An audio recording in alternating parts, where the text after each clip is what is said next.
అందరికీ నమస్తే. Welcome to genius global. నేను మీ గణేష్. ఈరోజు ఎండ మన కాటారంలో 41 డిగ్రీస్ ఉంది. ఇప్పుడు 12 అవుతుంది కావచ్చు, 12 గంటలకే 41 డిగ్రీస్ ఉందంటే 1, 2, 3 ఈ టైంలలో 44 డిగ్రీస్ ఎండ పెరిగే అవకాశం ఉన్నది. నేను జీనియస్ గ్లోబల్ ద్వారా ఈ పుష్కరాలకు పోయే భక్తులకు నేను ఒకటి విన్నపం చేసుకుంటున్నా. ఎండ తీవ్రత చాలా అధికంగా ఉంది కాబట్టి బైకుల మీద మీరు వెళ్ళొద్దు. అదేవిధంగా వాటర్ క్యారీ చేయండి, మజ్జిగ క్యారీ చేసుకోండి. మీ బాడీని కూడా ముఖాన్ని మొత్తం టవాలతో ఏదైనా కానీ వేడి గాలి తగలకుండా మేనేజ్ చేసుకోండి. అదేవిధంగా ఈ ఎండ తీవ్రతను దృష్టిలో పెట్టుకొని గవర్నమెంట్ ఆఫ్ తెలంగాణకు ఒక చిన్న విన్నపం నేను చేస్తున్నాను. ఇప్పుడు ఎండ తీవ్రత 41 డిగ్రీస్ ఉంది. ఇంకో 2 గంటలలో 3 గంటలలో 44 డిగ్రీస్ పెరిగే అవకాశం ఉంది. ఈ కాటారం సబ్ డివిజన్లో ప్రధాన కూడలి అయిన మెయిన్ సెంటర్లో ఒక చలివేంద్రాన్ని పెద్ద మొత్తంలో ఏర్పాటు చేసి అంత్యపుష్కరాలకు పోయే పబ్లిక్కు వాటర్ అందించాలి. అదేవిధంగా అక్కడ మజ్జిగ ఏర్పాటు చేసి మజ్జిగను కూడా అంత్యపుష్కరాలు పోయే భక్తులకు అందించాలి. అదేవిధంగా కాటారంలో బస్టాండ్ ఇష్యూ ఎక్కువ ఉంది కాబట్టి ఏదైనా అవుట్స్కట్లో ఒక తాత్కాలిక బస్టాండ్ ఏర్పాటు చేసి బస్సులు అక్కడ నీడ పొజిషన్లో ఆగేట్టుగా ఇక్కడ ఉన్న స్థానిక మంత్రి గారిని కోరుతున్నా.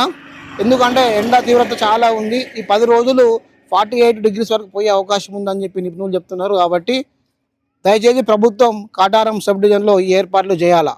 అందుకోసమే జీనియస్ గ్లోబల్ ద్వారా ఈ వీడియో పెడతా ఉన్నాను. నేనే ఇగో చూడండి, ఎండ బాగా భరించలేక టవాల కట్టుకొని నేను వార్త చెప్తా ఉన్నా. చూడండి ఆ ఎండలో ముసలమ్మ ఎట్లా పోతుందో చూడు. ఇంతటి ఎండ కొడతా ఉన్నది. ప్రభుత్వం ఒక 2 కిలోమీటర్లకు అక్కడ చలివేంద్రాలు ఏర్పాటు చేసి ఎవరైతే అంత్యపుష్కరాలు పోయే భక్తులు ఉంటారో వాళ్లకు నీరు అందించే ప్రక్రియ పెట్టాలి. ఎందుకంటే 30 కోట్లు 40 కోట్లు 50 కోట్లు ఖర్చు పెట్టి అన్ని డెకరేషన్లు చేస్తున్నారు, కానీ పోయే భక్తులకు కూడా మీరు నీళ్ళు మజ్జిగ ఇంకేదైనా అవసరాల నిమిత్తం అంబలి ఇవన్నీ ప్రతి 2 కిలోమీటర్లకు ఒక చలివేంద్రాన్ని ఏర్పాటు చేసి భక్తులకు అందజేయడానికి మీరు దీంట్లో కొంత బడ్జెట్ కేటాయించాలా అని చెప్పి జీనియస్ గ్లోబల్ ద్వారా నేను డిమాండ్ చేస్తూ ఉన్నా. అదేవిధంగా భక్తులకు నేను ఒక హెచ్చరిక చెప్తా ఉన్నా. కాళేశ్వరంలో ప్రధానంగా ఇప్పుడున్న వెదర్ రిపోర్ట్ ప్రకారంగా అయితే 42 డిగ్రీస్ కొడతా ఉందట. ఇసుక నేల కాబట్టి అక్కడ ఇసుక ఎక్కువ ఉంటుంది, వాటర్ ఉంటుంది కాబట్టి ఎండ తీవ్రత ఎక్కువ ఉంటుంది. నీడ ఎక్కడ ఉంటే మీరు అక్కడ పోయి నిల్చోండి. ప్రధానంగా పొద్దున 6 గంటల నుంచి 9:30 10 గంటల వరకు దర్శనం చేసుకోండి. అదేవిధంగా సాయంత్రం 5:30 నుంచి సాయంత్రం 8:30 వరకు మీరు దర్శనం చేసుకోండి.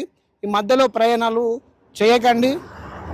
హార్ట్ స్ట్రోక్ వచ్చి ఎంతోమంది చనిపోతూ ఉన్నారు. కాబట్టి జీనియస్ గ్లోబల్ ద్వారా నేను ఈ ప్రజానీకానికి నేను రిక్వెస్ట్ చేస్తూ ఉన్నా. దీన్ని గ్రహించండి, ప్రాణాలు కాపాడుకోండి. అంత్యపుష్కరాలకు వెళ్తున్న భక్తులందరికీ స్వాగతం సుస్వాగతం.